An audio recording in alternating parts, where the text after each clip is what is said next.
मेरी परेशानी थी कि कम होने के बजाय रोज़ रोज़ बढ़ती जा रही थी। इस सिचुएशन में मुझे क्या करना चाहिए था, मुझे कुछ समझ नहीं आ रहा था। मेरी राधिका से शादी को अभी 1 महीना ही गुजरा था कि तभी मुझे मेरे पड़ोस में एक औरत छत पर नज़र आने लगी, जो हूबहू वैसे ही कपड़े पहनकर खड़ी होती जैसे मेरी बीवी पहनकर अपने मायके जाती है, मगर वो अपने चेहरे को ढक कर रखती थी। मुझे बहुत अजीब सा लगता था, क्योंकि उसका मायका बहुत दूर था, तो वो यहाँ कैसे हो सकती थी।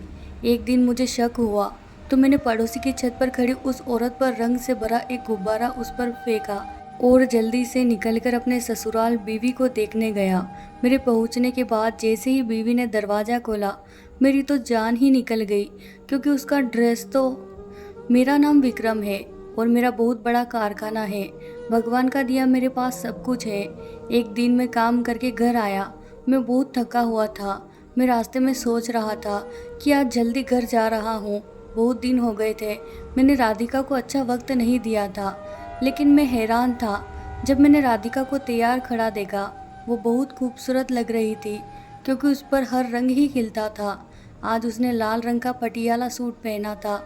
वैसे तो घर में वो साड़ी पहनती थी, मगर अपने मायके जाती तो सूट पहनकर जाती थी। मैं मन में सोचने लगा, कहीं राधिका मायके जाने के लिए तो तैयार नहीं खड़ी। लेकिन फिर खुद को टाल गया कि कल ही तो गई थी वो अपने मायके। उसे देखते ही मेरी सारी थकान गायब हो गई थी। लेकिन जैसे ही उसने कहा कि उसे मायके जाना है और वह इसीलिए तैयार हुई है, तो मेरा सारा मूड ऑफ हो गया। मैंने कहा, देखो राधिका, तुम कल ही तो अपने मायके जाकर आई हो। आज मैं बहुत थक गया हूँ।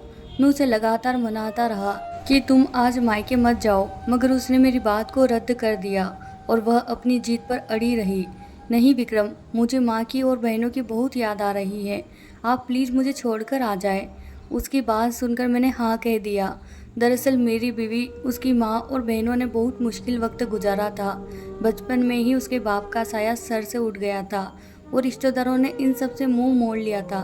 तभी से इन बहनों ने मिलकर बहुत मेहनत की। बाप का साया नहीं था, तो पेट भरने के लिए ये अचार, पापड़ और भी कई सारी होममेड बनाकर बेचने लगी और भगवान की इन लोगों पर अच्छी रहमत बनी। लेकिन राधिका घर की सबसे बड़ी बेटी थी, इसीलिए उसे हर वक्त अपने घर वालों की फिक्र रहती थी, तो वो हर हफ्ते मायके चली जाती थी।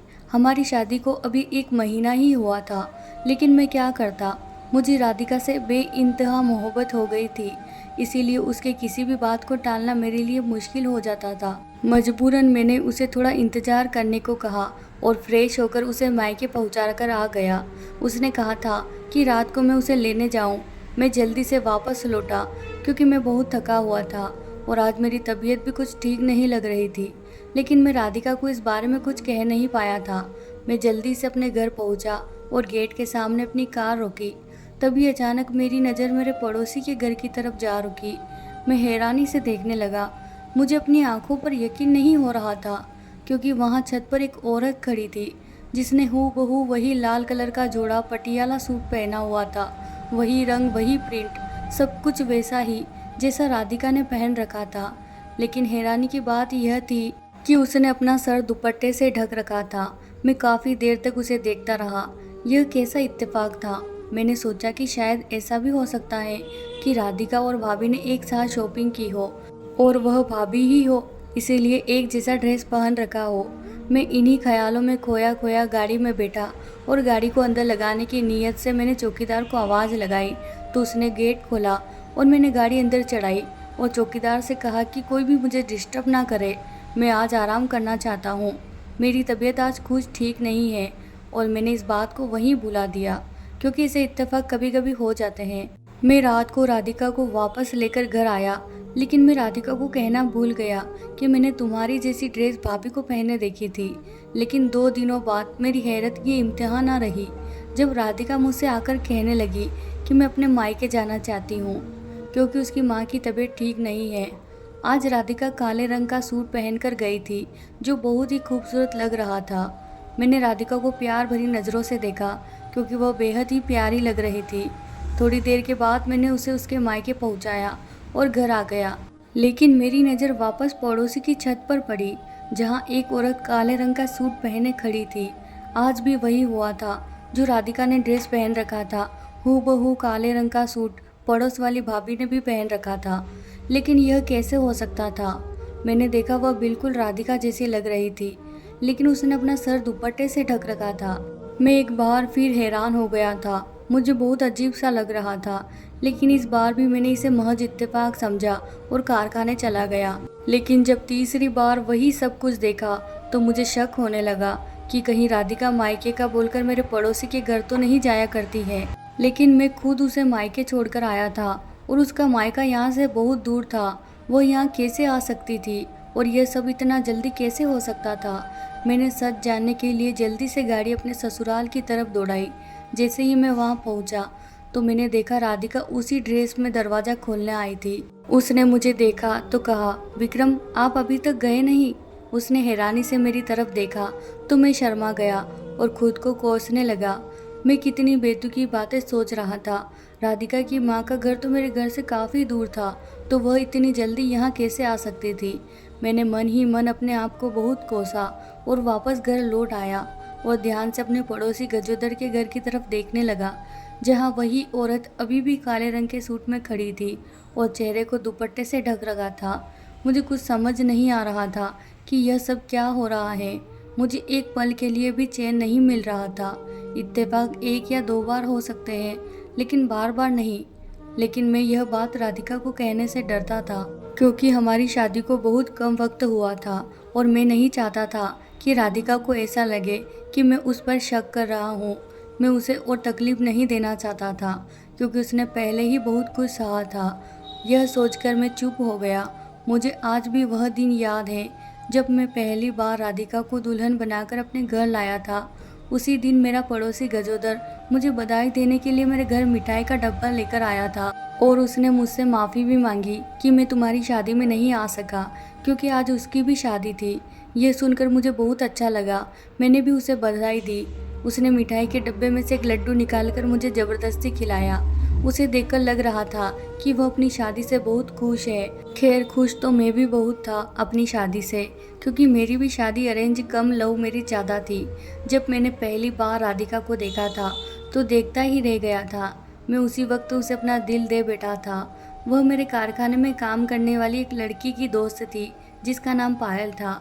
मैंने उसे पहली बार पायल के साथ शॉपिंग मॉल में देखा था, जो मज़े से बैठकर लंच कर रही थी, जिसके लिए पायल ने मुझसे पहले ही छुट्टी ले ली थी। संयोग से मुझे भी उस वक्त इस शॉपिंग मॉल में जाना था।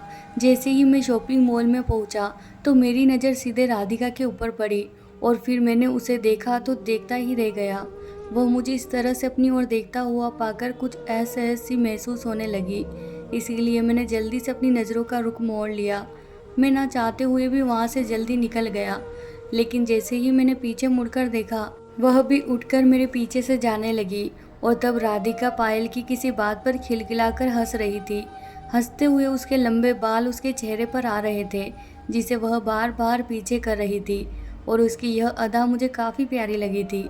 जब वो दोनों वहाँ से उठी तो मैंने पायल से कहा कि अगर तुम चाहो तो मैं तुम्हें लिफ्ट दे सकता हूँ, क्योंकि मुझे भी उसी तरफ जाना है। हालांकि मैंने झूठ कहा था, मुझे तो उस तरफ कोई काम भी नहीं था जिस तरफ उन दोनों को जाना था, मगर मैं अपने ऊपर काबू नहीं रख पाया। मुझे राधिका के साथ रहना था। मेरी बात पर पायल ने सर हिलाकर हामी भर ली और फिर राधिका का हाथ पकड़कर मेरी कार में बैठ गई। लेकिन राधिका कुछ असहज होकर गाड़ी में बैठी थी। मेरा दिल तो जैसे उस वक्त हवाओं में उड़ने लगा था। फिर उनको उनके स्थान तक पहुंचाने के लिए मैंने गाड़ी स्टार्ट करी, लेकिन मैं बार बार राधिका को शीशे में देखे जा रहा था। मेरी नज़रें उस पर से हट ही नहीं रही थी। जब मैं राधिका को शीशे में देख रहा था तब मैंने मन ही मन अपने आप को कह दिया था कि अपना जीवन साथी सिर्फ और सिर्फ राधिका को ही बनाऊंगा। मैं पूरी तरीके से हिल चुका था। मेरा खुद पर बस नहीं चल रहा था। मैं उसकी मोहब्बत में इस तरह कैद हो गया था। मुझे बिल्कुल भी सब्र नहीं आ रहा था। इसीलिए मैंने 2 दिन बाद ही सब कुछ पायल को बता दिया। वह मेरी बात सुनकर खुश हो गई। तब उसने मुझे राधिका के बारे में बताया कि कैसे उसने अपने बाप के जाने के बाद उन सब बहनों ने मिलकर घर को संभाला हुआ है। मैंने पायल से कहा कि मुझे उसके बैकग्राउंड से कोई मतलब नहीं है, मुझे बस वह पसंद है, और तुम मुझे बताओ कि मैं कब उनके घर रिश्ता लेकर जा सकता हूँ। उसने मुझसे कहा कि वह मुझे बहुत जल्द ही बताएगी। इस बात को 1 हफ्ता निकल चुका था। तभी एक दिन पायल मेरे पास आई और उसने मुझे कहा कि तुम वहाँ पर रिश्ता लेकर जा सकते हो। अगले दिन ही मैं अपनी माँ के साथ उसके घर पहुँच गया, जहाँ हमारा बहुत अच्छे से स्वागत किया गया और पहली ही मुलाकात में रिश्ता पक्का हो गया। उन्होंने मेरे बारे में जानने की इसीलिए कोशिश नहीं की क्योंकि पायल को वह लोग बहुत अच्छी तरीके से जानते थे और उसने मेरे बारे में सब कुछ अच्छा ही बताया था। मेरी खुशी का तो कोई ठिकाना ही नहीं रहा था। माँ भी मेरी शादी की तैयारी में लग गई थी क्योंकि माँ मेरे पास नहीं रहती थी। उनका अपने घर के अलावा कहीं दिल ही नहीं लगता था, जबकि मैं मुंबई में रहता था। मैंने अपना खुद का कारोबार खड़ा किया था। मैंने माँ को काफ़ी बार समझाने की भी कोशिश की थी कि वह मेरे साथ रहे, मगर उनका दिल यहाँ नहीं लगता था। वैसे भी शहरों का रहन सहन गाँव के रहन सहन से बिल्कुल अलग होता है, इसीलिए माँ को शहर में रहना बिल्कुल भी पसंद नहीं था। कारोबार सेट करके मैंने खुद का बंगला लिया, गाड़ी खरीदी। एक तरफ से मैंने अपनी लाइफ सेट कर ली थी। मैं अपने कारोबार और अपनी लाइफ स्टाइल से बहुत खुश था और जब से राधिका मेरी लाइफ में आ गई थी, तब से तो मेरी लाइफ में किसी भी चीज़ की कोई कमी नहीं रह गई थी। मेरी शादी राधिका से हो गई थी, तब राधिका मेरा बहुत ख्याल रखती थी। वह हर तरह से अच्छी थी। उसके आने से ज़िंदगी का रूटीन बहुत अच्छा चलने लगा था, लेकिन जब से यह ड्रेस वाला मामला शुरू हुआ था, तब से मेरे रातों की नींद उड़ गई थी। मैं राधिका से इस बारे में बात नहीं कर पा रहा था। राधिका हर थोड़े दिनों में अपने मायके जाने लगी थी। इस बात से मुझे काफ़ी गुस्सा आने लगा था, लेकिन मैं भी कब तक बर्दाश्त करता। एक दिन मैं उस पर चिल्ला पड़ा। मैंने राधिका से कहा कि हर वक्त अपने मायके जाने का सोचती हो, कभी मेरा ख्याल भी कर लिया करो। तुम यह क्यों नहीं सोचती कि मैं क्या चाहता हूँ? गुस्से से मेरी आवाज़ तेज हो गई थी। मेरी बात सुनकर राधिका बहुत डर गई थी और डरते हुए बोली, क्या हुआ विक्रम, मुझसे कोई गलती हो गई है क्या? वह अचानक रोने लगी और उसके खूबसूरत चेहरे पर डर के निशान थे, जैसे उसने कोई भूत देख लिया हो। मेरा दिल उसे इस तरह देखकर पिघल गया और मैंने अपने रवैये के लिए उससे माफ़ी मांगी और कुछ ही देर बाद मैं उसे मायके छोड़कर आ गया। लेकिन लौटते समय वही औरत मुझे दिखी जिसने आज भी वही कपड़े पहने थे जो राधिका पहनकर गई थी। उसने आज भी दुपट्टा सर पर ढक रखा था। मुझे डर लगने लगा था। मैंने अपने कनपट्टी को दबाना शुरू कर दिया था। ऐसे लग रहा था जैसे कोई मेरे सर पर हथौड़े बरसा रहा हो। हर बार सच्चाई जानने के लिए मैं वापस जाया करता और राधिका और उसके घर वाले मुझे अजीब नज़रों से देखा करते और मैं कोई ना कोई बहाना बनाकर उल्टे कदमों से वापस आ जाता। क्या हो रहा था मेरे साथ कुछ समझ नहीं आ रहा था। अब तो राधिका भी मुझसे नाराज़ रहने लगी थी। मैं सारा दिन चिड़चिड़ा रहने लगा था। ऑफिस में भी मैं सही से ध्यान नहीं दे पा रहा था। मेरे वर्कर सब मुझसे पूछते, सर आप ठीक तो हैं? मैं क्या जवाब देता उन लोगों को? इसीलिए मुझे अपने दिल और दिमाग को तरोताज़ा करना पड़ता। मगर जिसके दिल और दिमाग में इतना तूफान चलता हो, वो भला ठीक कैसे रह सकता था। मजबूरन मैंने बीमारी का बहाना बनाया और 2 हफ्तों के लिए भरोसेमंद इंसान को ऑफिस सौंप दिया। उन्हीं दिनों में मैंने नोटिस किया था कि राधिका कुछ परेशान और चिंतित लग रही थी। कभी कभी मुझे लगता था कि वो रात को कमरे से कहीं चली जाती थी और जब मैं उठकर पूरे कमरे में उसे ढूंढता तो कहीं ना मिलती। मजबूरन जैसे ही मैं कमरे में वापस आता तो वो अपने बेड पर सो रही होती थी। एक रात मैंने उसे जगाया, राधिका तुम कहाँ चली गई थी? तब उसने आश्चर्य से मेरी तरफ देखा। विक्रम आपको दिखाई नहीं देता, मैं तो सो रही थी, बल्कि बाहर से तो आप आ रहे हैं शायद। वो उल्टा मुझे शक भरी नज़रों से देखने लगी थी। इस बात पर मैं चुप हो गया और कोई जवाब दिए बिना अपनी जगह पर लेट गया। हो सकता है मैंने कोई सपना देखा हो। उस दिन के बाद से राधिका उखड़ी उखड़ी सी रहने लगी थी। मैंने उससे कई बार पूछा कि क्या परेशानी है, तो वो अजीब सी नज़रों से मुझे देखती और कहती, क्या हुआ है आपको विक्रम? मुझे आपकी दिमागी हालत ठीक नहीं लगती। उसके इस तरह देखने पर मैं अपना सिर पकड़ लेता।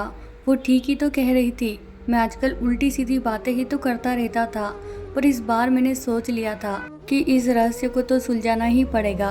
और जैसे ही मैं राधिका को मायके छोड़कर वापस आया तो देखा कि रोज की तरह वही बैंगनी जोड़ा पहने गजोदर के छत की छत पर वो औरत खड़ी थी। मैंने उसे गौर से देखना चाहा, मगर उसके चेहरे पर दुपट्टा था। कुछ सोचकर मैं अंदर गया और मैंने मन में एक प्लान बनाया और सीधा बाजार गया और वहाँ से कलर और एक बलून लेकर आया। मैं पक्का कलर लाया था ताकि जो भी पता चले आसानी से दिख जाए। मैंने उस कलर से पानी का एक गुब्बारा बनाया। फिर मैं इधर उधर देखता हुआ बाहर निकला। अपनी कार को मैं दूर खड़ी करके आ गया था। ताकि किसी को मुझ पर शक ना हो। मैं इसी जगह खड़ा हुआ जहाँ से कोई मुझे देख नहीं सके। मैंने जल्दी से निशाना बनाया और वो गुब्बारा उस औरत पर फेंक दिया। वो औरत एकदम अचानक हुए हमले से इधर उधर देखने लगी, मगर मैं वहाँ से भागने में कामयाब हो चुका था। फिर मैंने अपने ससुराल की तरफ कार दौड़ाई। आज मुझे सच्चाई का पता लगाना था और आज दूध का दूध और पानी का पानी करना था। मैंने तेज़ रफ्तार से कार चलाई थी और जैसे ही मैंने राधिका के घर का दरवाज़ा खटखटाया तो राधिका ने ही दरवाज़ा खोला था। वो मुझे देखकर हैरान नहीं हुई थी, क्योंकि मैं हमेशा ही वापस आ जाया करता था, लेकिन उसे देखकर मेरे पैरों तले से ज़मीन खिसक गई थी, क्योंकि उसकी कमीज के दामन पर रंग लगा हुआ था, बिल्कुल वैसे ही जैसे मैंने फेंका था। ये सब देखकर मुझे इतना गुस्सा आया कि मैं अपने होशो हवास खो बैठा और बिना सोचे समझे राधिका के गाल पर जोर का थप्पड़ दे मारा। वो इस हमले के लिए तैयार ही नहीं थी और चकराकर नीचे गिर पड़ी और ज़ोर ज़ोर से चिल्लाकर सबको बुलाने लगी, माँ माँ। उसके इस तरह के चिल्लाने पर सब के सब इकट्ठे हो गए थे और मुझे कुछ दिखाई नहीं दे रहा था। मैंने उसका हाथ पकड़कर खींच लिया, चलो मेरे साथ। तो मेरी सांस कहने लगी, क्या हुआ बेटा, आप ऐसा क्यों कर रहे हैं? मेरी सांस हैरान परेशान बीच में आ गई और पूछने लगी, मेरी सांस फूल रही थी, आप ये सब अपनी बेटी से क्यों नहीं पूछते? किसको बेवकूफ़ बना रही है ये? मैं उसकी तरफ इशारा करके उनको बताने लगा, मगर बेटा इसने किया क्या है? मेरी सांस ने मेरा हाथ पकड़कर नरमी से पूछा, माँ इससे पूछे कि इसकी कमीज पर ये रंग का दाग कैसे लगा है। मैंने अपनी सांस को नियंत्रित करते हुए बड़ी मुश्किल से कहा। मेरी बातों से वो सब चौंक कर एक दूसरे की ओर देख रहे थे। लेकिन इसकी कमीज तो बेटा, ये सब बहनें आज मस्ती कर रही थी। बेटा देखो तुम्हारी सालियों को, इन सब की कमीज पर भी रंग लगा हुआ है। ये रंग के गुब्बारे बनाकर एक दूसरे पर फेंक कर खेल रही थी। देखो बेटा, मेरी छोटी बेटी कुछ दिनों से बहुत मायूस हो रही थी। उसकी ख्वाहिश पूरी करने के लिए ये सारी बहनें आज थोड़ा हल्ला गुल्ला कर रही है। वो सब एक जबान होकर मुझे बताने लगे और राधिका अभी तक जमीन पर बैठी आंसू बहाए जा रही थी। ये नहीं हो सकता, आप सब इसके साथ मिले हुए हैं, इसके झूठ में इसका साथ दे रहे हैं। मैं अब अपने दिमाग से बाहर हो चुका था और राधिका को जबरदस्ती घसीटता हुआ वहाँ से ले आया। उसकी माँ और बहनें गिड़गिड़ाने लगे, लेकिन मुझे कुछ सुनाई नहीं दे रहा था। राधिका पूरे रास्ते रोती रही, लेकिन मुझे अब उस पर जरा भी दया नहीं आ रही थी। घर पहुंचकर मैंने उसके बालों को पकड़ा और बोला, बताओ क्या चक्कर है तुम्हारा गजोदर के साथ? ये आप क्या कह रहे हैं विक्रम? वो चीखी, लेकिन मुझे उसकी कोई परवाह न थी। मेरी बात सुनकर उसके चेहरे का रंग उड़ चुका था।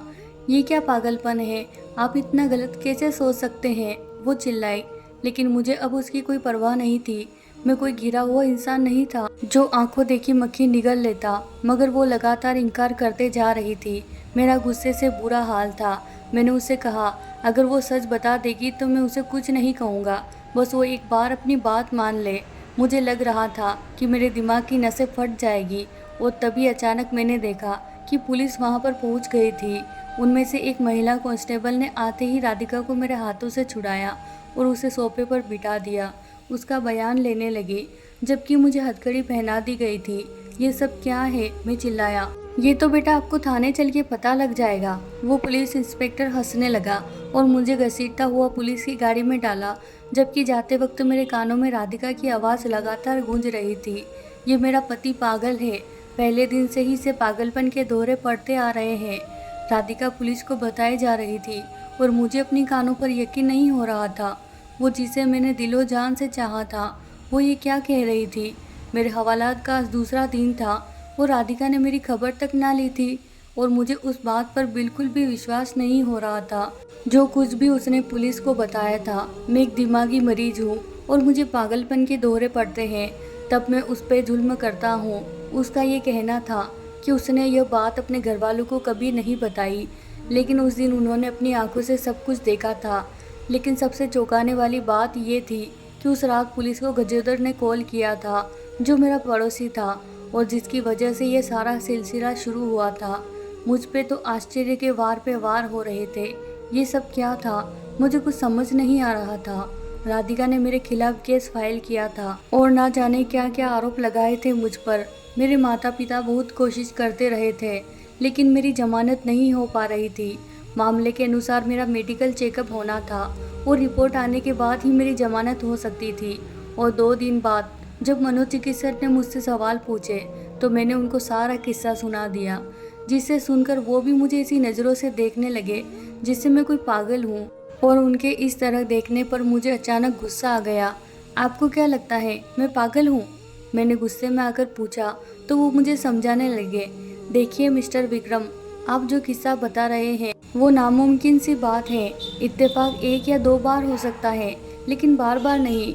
वो आराम से कह रहा था, बल्कि मेरी सांसें बढ़ने लगी थी। डॉक्टर साहब, यही तो मैं समझा रहा हूँ, वो इत्तेफाक नहीं था। मैं अब अपने आप पर काबू नहीं रख पा रहा था और डॉक्टर ने मेरी हाँ में हाँ मिलाकर मुझे खामोश कर दिया था, जबकि अपनी रिपोर्ट में उन्होंने मुझे एक मानसिक रोगी ही लिख दिया था, जिसके परिणाम स्वरूप जज ने मुझे 2 महीने के लिए मेंटल हॉस्पिटल में भेज दिया। मैं चीखता चिल्लाता रहा कि मैं पागल नहीं हूँ, लेकिन वहाँ किसी को कोई फर्क नहीं पड़ा। सब लोग मुझे तरस भरी निगाहों से देखे जा रहे थे। मुझे अस्पताल में हर जगह यही सुनना पड़ा, बेचारा कितना सुंदर नौजवान है, देखो ना जाने क्या सदमा लगा के अपने होश खो बैठा है। एक नर्स ने मुझे देखकर दूसरी से कहा, जबकि मैं सचमुच पागलों की तरह बुद्धू बना बैठा था। इन 2 महीनों में मेरे साथ जो कुछ भी हुआ था वह मेरी समझ से परे था। शायद मैं सचमुच पागल हो चुका था। मुझे पागल खाने में 1 हफ्ता हो चुका था। जब मुझसे मिलने कोई आया, मैं मुलाकात वाली जगह पर पहुंचा तो वहां गजोदर और राधिका को देखकर मुझे जोर का झटका लगा। तुम दोनों एक साथ? मैं बस इतना ही कह सका था। हाँ विक्रम, हम दोनों साथ में इसलिए आए हैं ताकि तुम्हें तुम्हारी गलती बता सके। वो मुस्कुराया। तुम्हें अपर्णा याद है? अचानक उसने पूछा। कौन अपर्णा? मैंने आश्चर्य से कहा। हाँ, तुम्हें कैसे याद होगी भला, क्योंकि तुमने कॉलेज से लेकर यूनिवर्सिटी तक न जाने कितनी लड़कियों को इश्क के जाल में फंसाया होगा, जिनमें एक अपर्णा भी थी जो कि मेरी छोटी बहन थी। और वो दूसरी लड़कियों से बहुत अलग थी, बहुत नरम दिल की थी। वो तुम्हारे टाइम पास को सच्ची मोहब्बत समझ बैठी थी और तुमने उससे शादी करने से इनकार कर दिया कि तुम उसे अपना सिर्फ दोस्त समझते थे और कुछ नहीं। तब उस मासूम लड़की ने छत से कूदकर अपनी जान देने की कोशिश की थी, जिसमें वो बच तो गई लेकिन हमेशा हमेशा के लिए अपाहिज हो गई। और अब तक तो वो सिर्फ दवाइयों के सहारे ही जिंदा है। मैं जब भी अपनी बहन को इस हालत में देखता था तब मुझे उस आदमी से सख्त नफरत महसूस होती थी। फिर एक दिन मुझे अपर्णा की डायरी मिल गई जिसमें उसने तुम्हारे बारे में सब कुछ लिखा था, और उसी दिन मैंने तुमसे बदला लेने का फैसला किया। मैं तुम्हें बर्बाद कर देना चाहता था। सबसे पहले तो मैंने तुम्हारे घर के बगल में घर खरीद लिया। राधिका और हम दोनों एक कॉलेज में ही पढ़ते थे। राधिका और इसके घर वालों की कंडीशन तुम अच्छे से जानते हो। ये कब तक एक ही काम करते। इनके पास काम तो था लेकिन बहुत कम पैसा मिलता था, ऊपर से बहुत ज़्यादा मेहनत करनी पड़ती थी। इसीलिए मैंने राधिका को अपने काम के लिए चुना, क्योंकि ये बहुत खूबसूरत थी। इसीलिए मैंने राधिका को एक बड़ी रकम के बदले में ये सब नाटक करने को कहा था। और मेरी खुशी का ठिकाना ना रहा था जब तुमने राधिका को पहली ही नज़र में पसंद कर लिया था। मुझे पता था कि तुम राधिका जैसी खूबसूरत लड़की को कभी इग्नोर नहीं कर सकते, और तुमने राधिका से शादी कर ली। फिर मैंने जो प्लान बनाया था उसको अंजाम देना शुरू कर दिया। पहले तो तुमने कई दिन तक मेरे घर की तरफ नहीं देखा, मगर एक दिन तुम्हारी भटकती हुई नज़र मेरे छत पर पड़ ही गई, जो कि तुम्हारी बर्बादी का कारण बनी। और यही नहीं, मैंने राधिका को कुछ ऐसी दवाइयाँ भी दी जिससे तुम अपना होश खो बैठो और तुम्हें गुस्सा आता रहे, ताकि हर कोई तुम्हें पागल समझे। ये बात बताते हुए वो बहुत खुश लग रहा था। उसके होठों पर उपहास भरी हंसी थी, जबकि राधिका खामोश खड़ी थी। मुझे धीरे धीरे सब कुछ याद आने लगा था। अब मुझे गुस्सा नहीं आया करता था, क्योंकि मैं एक नर्म स्वभाव का बंदा था और ये सब गजोदर की दी हुई दवाइयों का चमत्कार था, जबकि यहाँ मुझे शांत रहने की दवाई दी जाती थी। अब मुझे पागलपन के दौरे नहीं पड़ते थे और आज भी मैं पूरी होशो हवास में था। मैंने बड़ी मुश्किल से अपना मुंह खोला और बोला, अपर्णा के साथ जो कुछ भी हुआ उसका मुझे बहुत अफसोस है, लेकिन तुमने बहुत बड़ी भूल कर दी। अपर्णा और मैं क्लासमेट थे, लेकिन अपर्णा जिस विक्रम को चाहती थी वो हमसे सीनियर था। मेरी तो अपर्णा से कभी हाय हेलो भी नहीं हुई थी। वो हर वक्त फाइनल ईयर के विक्रम के साथ दिखाई देती थी, जो एक अमीर बाप की बिगड़ी हुई औलाद था और हर रोज़ एक नई लड़की को फंसाता था। मुझे कुछ पता नहीं था कि अपर्णा ने यूनिवर्सिटी आना क्यों बंद कर दिया था। मुझे बस अपनी पढ़ाई से मतलब था। और जब तुमने अपर्णा की डायरी में विक्रम का नाम लिखा देखा, तब बदकिस्मती से उसके क्लास में जो विक्रम था वो मैं था। तुमने बस उसके ग्लास में देख के मुझे समझ लिया कि मैं ही वो विक्रम हूँ और आ गए मेरी ज़िंदगी बर्बाद करने। कम से कम एक बार किसी से पूछ तो लेते कि अपर्णा के साथ कौन होता था। सदमे और दर्द से मेरा बुरा हाल था। मुझे उस गुनाह की सज़ा मिली थी जो मैंने किया ही नहीं था। मेरी कहानी सुनकर गजोदर और राधिका सदमे में आ चुके थे। उन दोनों के चेहरे देखने लायक थे, जबकि मैं संतुष्ट था कि मैंने कोई गुनाह नहीं किया था। उस दिन तो वो दोनों चले गए और 2 दिन बाद ही मुझे छोड़ दिया गया। गजोदर और राधिका ने अपना गुनाह कबूल कर लिया था। जब मुझे पता चला तो मैंने जल्दी से अपने वकील से बात की और उन दोनों को माफ़ कर दिया। मैं जानता था उन्होंने अपराध किया था, लेकिन राधिका ने काम से तंग आकर ये ऑफ़र कबूल किया था। गजोदर ने बदले की आंख में ये सब किया था। मैं अपने घर वापस लौट चुका था, लेकिन मैं चौंक गया जब वहाँ मैंने राधिका को इंतज़ार करते पाया था। राधिका, तुम यहाँ? हाँ विक्रम, मैं आपकी गुनहगार हूँ, मुझे माफ़ कर दो। और अगर तुम्हारे दिल में मेरे लिए थोड़ी सी भी जगह है तो मुझे अपने जीवन से मत निकाल देना। मुझे आपसे मोहब्बत हो गई है। विक्रम, आप जैसा इंसान मैंने आज तक मेरी ज़िंदगी में कभी नहीं देखा। मैं आपको बिल्कुल खोना नहीं चाहती। वो सिसकते हुए मेरे कदमों में गिर गई थी। उसका पूरा शरीर कांप रहा था। मैं उससे नफरत करने की लाख कोशिश करता, लेकिन ये दिल उसके एक आंसू से ही पिघल चुका था। वो अब भी मेरी महबूबा थी। मैंने उसके कंधों को पकड़कर उसे उठाया और उसके आंसू पोंछे। राधिका, अगर तुम वाकई अपने किए पर शर्मिंदा हो तो मैं तुम्हें माफ़ करता हूँ, मगर ये याद रखना कि मैं भी एक इंसान हूँ, शायद बार बार माफ़ ना कर सकूँ। मेरी बातों पर वह फूट फूट कर रोने लगी और मैंने दिल में ये सोचा कि ये पछतावे के आंसू है। इसका मतलब है कि राधिका को सच में मुझसे मोहब्बत हो गई थी। मैंने भगवान का शुक्रिया अदा किया जिसने मुझे मेरा मान और सम्मान वापस दिला दिया था, वरना एक गलतफहमी के आधार पर मेरी पूरी ज़िंदगी तबाह होने जा रही थी। इस वाक़ये को गुजरे अब काफ़ी महीने गुजर चुके थे। राधिका ने भी इस किस्से को भुला दिया था और मैंने भी। हम दोनों एक अच्छी ज़िंदगी गुजारने लगे थे। तो प्यारे दोस्तों, ये थी हमारी आज की कहानी। आपको कैसी लगी कमेंट में ज़रूर बताएं और वीडियो पसंद आई तो वीडियो को ज़रूर लाइक कीजिए। चैनल को सब्सक्राइब करना बिल्कुल ना भूलें। धन्यवाद दोस्तों।